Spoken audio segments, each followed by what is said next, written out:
القزازة الأمامية أنا غيرتها يوم أفحصها، كان فيها كسر هنا، أظن لها صورة عندي،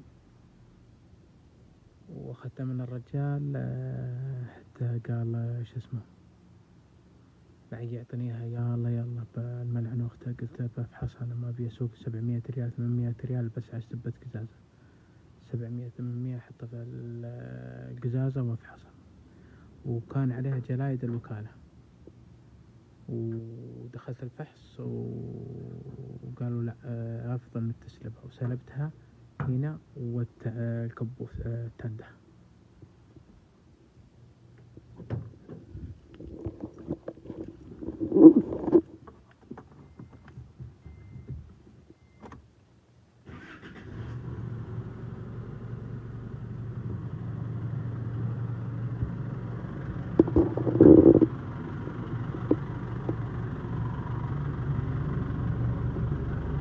هذا آثار العمران.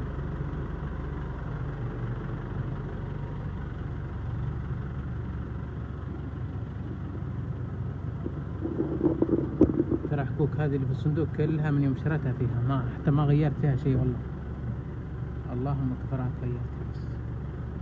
أول ما اشتريت بدلت كفرات، مع أن كفراتها فيها بس تبي لها غيار الكفرات.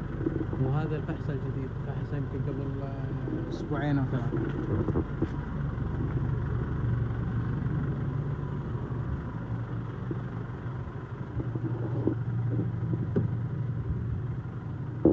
ترى حاليا ماشية 230 تقريبا.